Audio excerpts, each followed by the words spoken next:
Jim Jones. On November 18, 1978, 47-year-old Jim Jones stood in the central pavilion of Jonestown, Guyana, addressing his followers over loudspeakers. Jones had spent years building People's Temple, transforming it from a small church in Indiana into a movement of nearly 1,000 devoted followers. He'd relocated the entire operation to a remote agricultural commune in the South American jungle, promising his people a socialist paradise. That morning, U.S. Congressman Leo Ryan had visited Jonestown to investigate reports of abuse. Several members wanted to leave with Ryan. As the congressman's party prepared to depart from a nearby airstrip, Jonestown security guards opened fire, killing Ryan and 4 others. Jones knew authorities would respond. He called an emergency meeting of all Jonestown residents. Over the loudspeakers, he announced it was time for revolutionary suicide. He'd been rehearsing this moment for months in drills he called White Nights. Large metal vats were brought into the pavilion. Jones's aides mixed grape-flavored Flavor Aid with cyanide, sedatives, and tranquilizers. The mixture was deadly. Jones ordered parents to use syringes to squirt the poison into their children's mouths first. Audio recordings captured the screams of children and the protests of some adults. Jones's voice on the tapes urges people to die with dignity. Armed guards stood around the pavilion's perimeter. People formed lines to receive the poison. Over the next hour, 909 people died. Parents died after watching their children convulse and stop breathing. The bodies eventually lay in rows across the pavilion and surrounding grounds. Jim Jones didn't drink the poison he'd forced on his followers. When Guyanese troops arrived the next day, they found Jones's body sprawled in a deck chair on the pavilion stage. He died from a gunshot wound to the head, likely self-inflicted or administered by an aide. While his followers lay face down in the mud, Jones remained in his chair, wearing a red shirt. The man who'd preached collective sacrifice had taken what he considered the easier path. The Jonestown Massacre became the largest mass death of American civilians until September 11, 2001. Marshall Applewhite. On March 26, 1997, 65-year-old Marshall Applewhite led 38 followers in a meticulously planned mass suicide inside a mansion in Rancho Santa Fe, California. Applewhite, who went by the name Do, had spent over 2 decades building Heaven's Gate, a cult that blended Christian theology with UFO beliefs.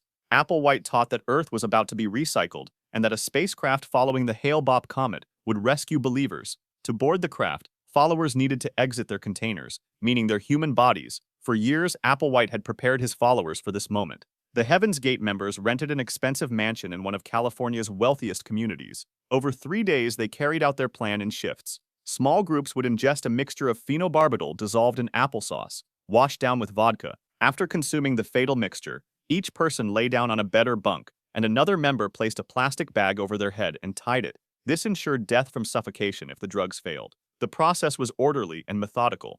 All 39 members, including Applewhite, wore identical outfits, black shirts, black sweatpants, and brand new Nike Decade sneakers. They'd purchased the shoes specifically for this occasion. Each person had a $5 bill and quarters in their pockets, presumably for the journey. When police entered the mansion on March 26, they found the bodies arranged on beds and bunks throughout the house. Purple shrouds covered their faces. The scene was eerily organized, with no signs of struggle. Marshall Applewhite's body was found among his followers. The autopsy revealed something else about Applewhite and 7 other male members. They'd been surgically castrated years earlier. Applewhite had convinced them this was necessary to maintain their genderless spiritual status and overcome human attachments. The castrations had been performed by a willing doctor in Mexico. Applewhite believed that removing sexual organs helped prepare them for their transformation into higher beings. The Heaven's Gate mass suicide shocked America, and the image of identical bodies in matching Nike sneakers became iconic. David Koresh. On April 19, 1993, 33-year-old David Koresh was inside the Branch Davidian compound near Waco, Texas, as FBI tanks breached the walls. Koresh, born Vernon Howell, had taken control of the Branch Davidians years earlier, claiming to be the final prophet. He'd accumulated weapons and married multiple women, including underage girls. The standoff had begun 51 days earlier when Bureau of Alcohol, Tobacco and Firearms agents attempted to raid the compound over weapons violations. A gunfight erupted, killing 4 agents and 6 Branch Davidians. The FBI took over, surrounding the compound and beginning negotiations. For nearly 2 months, the siege continued. Koresh negotiated with authorities, promising to surrender after completing a manuscript interpreting the Book of Revelation's 7 seals. He worked on the document but never finished it. On April 19th, FBI commanders decided to end the siege. Tanks punched holes in the compound walls and inserted CS tear gas. The operation was supposed to force the Branch Davidians out without violence. Instead, a fire broke out. The origin of the fire remains disputed. The FBI claimed Branch Davidians started it deliberately. Survivors insisted the tank operations and gas canisters sparked the blaze. Within minutes, flames engulfed the wooden structure. Approximately 76 people died in the fire, including 25 children. Many bodies were found huddled together in interior rooms, overcome by smoke before the flames reached them. But David Koresh didn't die from fire or smoke inhalation. When investigators recovered Koresh's body, they found a single gunshot wound to the center of his forehead. The positioning and trajectory suggested someone else had fired the shot at close range. Nearby lay the body of Steve Schneider, Koresh's lieutenant, with a self-inflicted gunshot wound. Investigators concluded that Schneider had shot Koresh, likely as an act of mercy to spare him from burning alive, then killed himself. Koresh died with his Seven Seals manuscript incomplete. The Waco siege became one of the most controversial law enforcement operations in U.S. history. Shoko Asahara. On July 6, 2018, 63-year-old Shoko Asahara was executed by hanging at the Tokyo detention house. Asahara, born Chizuo Matsumoto, had founded Aum Shinrikyo in the 1980s, building it into one of Japan's most dangerous cults. He'd claimed to be both Christ and the first enlightened one since Buddha. On March 20, 1995, Aum Shinrikyo members released sarin nerve gas in Tokyo's subway system during rush hour. The coordinated attack killed 13 people and injured over 6,000. It was the deadliest terrorist attack in Japanese history.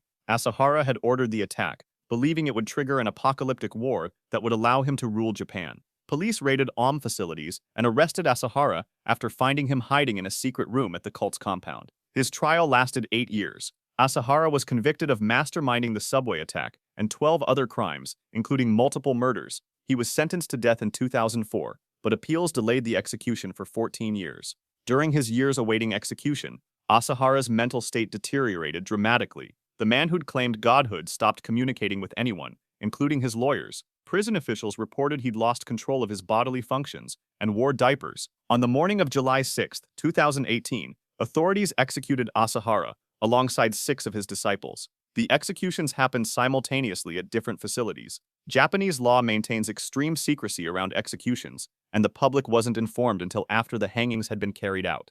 The execution of Shoko Asahara closed a dark chapter in Japanese history. The cult leader who'd terrorized Tokyo and convinced followers he was divine died a broken, incontinent prisoner who couldn't speak.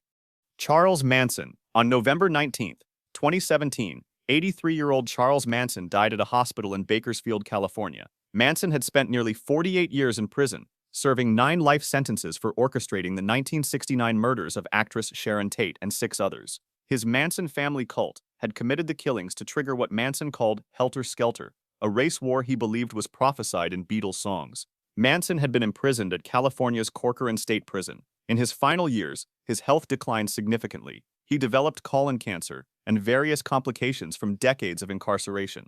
By late 2017, he was hospitalized multiple times. On November 19th, Manson suffered cardiac arrest. He died handcuffed to a hospital bed, under guard. The man who'd wanted to start an apocalyptic race war died from mundane medical causes, without any dramatic final act. Charles Manson's death was anticlimactic, but the aftermath proved complicated. 3 different people immediately claimed rights to his body: a pen pal named Michael Channels, a man claiming to be Manson's son, and Jason Freeman, who said he was Manson's grandson. The body was placed on ice and stored for months while the courts sorted out the competing claims. Legal battles dragged on over who could claim the corpse, and more importantly, control any potential estate or rights to Manson's image and writings. Eventually, Jason Freeman won the court case. He claimed Manson's body and had it cremated. The remains and personal effects were released to him in March 2018, 4 months after Manson's death. The cult leader who'd terrified America and created one of the most infamous crime sprees in history ended his life as a sick old man, dying in chains, with strangers fighting over his corpse like vultures. Amy Carlson. In April 2021, 45-year-old Amy Carlson died in a house in Colorado. Carlson was the leader of Love Has Won, a cult she'd founded that promoted New Age beliefs mixed with conspiracy theories. She called herself Mother God and claimed to be a 19-billion-year-old deity. Carlson had been consuming massive amounts of colloidal silver, a substance falsely promoted as a cure-all for various ailments. Prolonged consumption of colloidal silver causes argyria, a condition where silver accumulates in the body's tissues, permanently turning the skin blue-gray. By 2021, Carlson's health had deteriorated significantly. She weighed only 75 pounds, Her skin had turned a deep blue-gray color from the silver poisoning. She was also abusing alcohol and other substances. Despite her declining condition, her followers continued to worship her and follow her instructions. Amy Carlson died in April 2021, though the exact date of death is unclear. What happened next shocked authorities. Her followers didn't report her death or arrange for proper burial. Instead, they kept her body. The group mummified Carlson's corpse by wrapping it in a sleeping bag. They decorated the body with Christmas lights and created a shrine around it. For weeks, the followers traveled with the corpse, moving between houses and Airbnb rentals in Colorado. On April 28, 2021, Crestone, Colorado police received a tip about a dead body in a home. Officers entered and found Carlson's mummified remains. The followers present told police that Mother God hadn't died, but had merely ascended, and that her physical vessel was resting. 7 followers were arrested and charged with abuse of a corpse and child abuse, as 2 children were living in the house with the mummified body. The autopsy confirmed Carlson had been dead for weeks. She died from a combination of alcohol abuse, anorexia, and the effects of chronic colloidal silver ingestion. The blue-skinned mummy of the woman who'd called herself a 19-billion-year-old god became a bizarre footnote in cult history. Adolfo Constanzo. On May 6, 1989, 26-year-old Adolfo Constanzo was cornered by Mexican police in an apartment in Mexico City. Constanzo had led a cult that mixed drug trafficking with ritualistic murder, calling themselves Los Narcosatánicos. He'd convinced members that human sacrifice would grant them protection from law enforcement and rival cartels. Constanzo's cult had kidnapped American college student Mark Kilroy in March 1989, while Kilroy was on spring break in Matamoros, Mexico. They murdered Kilroy and used his body parts in their rituals. The high-profile kidnapping of an American brought intense law enforcement pressure. Mexican and American authorities worked together to investigate. The trail led to Constanzo's ranch, where they discovered the remains of multiple victims and a ganga, a ritual cauldron filled with blood, bones, and body parts. Constanzo had told his followers the ganga made them invisible to police. It hadn't worked. Constanzo fled to Mexico City with his closest followers. Police tracked them to an apartment building. As officers surrounded the building, Constanzo appeared at a window, throwing handfuls of money down to the street to create a distraction. When it became clear escape was impossible, Constanzo didn't surrender. He ordered his bodyguard and lover, Martin Quintana Rodriguez, nicknamed El Dubi, to kill him. Quintana hesitated, but Constanzo insisted. Quintana fired a machine gun at Constanzo and another cult member, Alvaro de Leon Valdez. Both men died from the gunfire. When police breached the apartment moments later, they found Constanzo's body riddled with bullets, slumped in a closet. The godfather of the narco-satanist cult had orchestrated his own execution rather than face capture. The case exposed the intersection of drug cartels and occult practices in Mexico. Joseph Di Mambro and Luke Jouret. In October 1994, 70-year-old Joseph Di Mambro and 46-year-old Luke Jouret died in coordinated mass suicides involving the Order of the Solar Temple cult.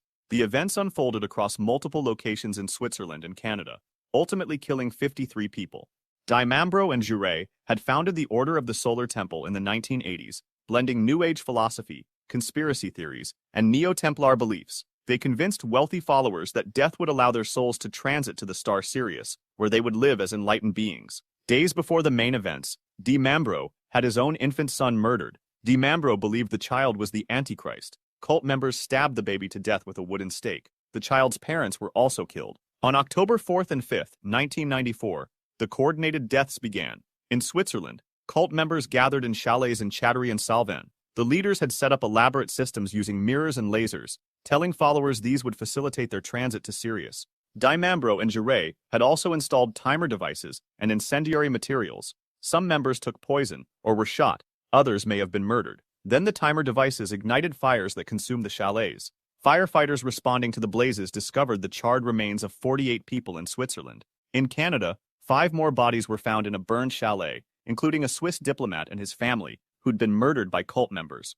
Joseph Di Mambro and Luke Jouret died in the Swiss fires. The elaborate setup with mirrors and timers showed meticulous planning, but subsequent investigations revealed many victims, particularly children, had been murdered rather than dying voluntarily. 2 years later, in December 1995, 16 more Solar Temple members died in a similar coordinated suicide in France. The cult's dark legacy extended beyond its leaders' deaths. L. Ron Hubbard. On January 24, 1986, 74-year-old L. Ron Hubbard died in a luxury motorhome on a ranch in Creston, California. Hubbard had founded Scientology in the 1950s building it from a self-help system into a controversial religious movement with millions in assets and followers worldwide. By the 1980s, Hubbard had been living in seclusion, avoiding authorities who were investigating Scientology's activities. He'd been moving between safe houses and living in motorhomes, surrounded only by a small group of trusted aides. His location was kept secret, even from most high-ranking Scientologists. On January 24th, Hubbard suffered a stroke. His personal doctor, Gene Denk, was present but couldn't save him. L. Ron Hubbard died in the motorhome, known as the Bluebird, on the remote ranch property. The Church of Scientology didn't immediately announce Hubbard's death. When they finally held a press conference, they declared that Hubbard had discarded the body that had become an impediment to his work. They claimed he'd moved on to Target 2, another planet where he would continue his research. However, the toxicology report told a different story. Despite Hubbard spending decades denouncing psychiatry and psychiatric medications as evil, his blood showed the presence of Vistaril, also known as hydroxyzine. This was an anti-anxiety medication, a psychiatric drug. The discovery contradicted everything Hubbard had preached. His personal physician later confirmed Hubbard had been taking the medication. The founder of Scientology, who'd built an empire attacking psychiatric medicine, had been using psychiatric drugs himself. Hubbard was cremated shortly after death. His estate, valued at hundreds of millions of dollars, was passed to the Church of Scientology. The revelation about Vistaril damaged the church's credibility, but didn't destroy the movement Hubbard had built. Evril Lebaron. On August 15, 1981, 56-year-old Evril Lebaron was found dead in his cell at Utah State Prison. Lebaron had founded the Church of the Lamb of God, a fundamentalist Mormon splinter group that practiced polygamy. He'd ordered the murders of dozens of people, including rival polygamist leaders and former followers. Lebaron claimed divine authority to order executions of anyone who opposed him. He'd written a book called The Book of the New Covenants that contained religious justifications for killing. The book also included a hit list of his enemies. In 1979, Lebaron was finally convicted of orchestrating multiple murders and sentenced to life in prison. He continued preaching and writing from his cell, maintaining control over some followers still free. On August 15, 1981, Lebaron died of a heart attack in his prison cell. He was 56 years old. Prison officials found his body in the morning. His death seemed like the end of his cult's violence, but Evril Lebaron's influence extended beyond his death. His Book of the New Covenants and hit list remained in circulation among his most devoted followers. They considered his written orders to be divine commands that remained valid even after his death. In June 1988, 7 years after Lebaron's death, his daughter Jacqueline and several other family members carried out coordinated murders. They simultaneously killed 3 people on Lebaron's hit list in different cities, in what became known as the 4 o'clock murders. The victims were former Lebaron followers who'd left the group. The killers struck at exactly 4 p.m. in 3 separate locations across several states, demonstrating sophisticated coordination. All 3 targets died. Evril Lebaron had reached from beyond the grave to order murders. His followers continued hunting and killing people on his list for years after his death. The cult leader's posthumous influence proved as dangerous as his living commands. If you enjoyed this video, subscribe for similar ones, and feel free to drop suggestions for the next video in the comments.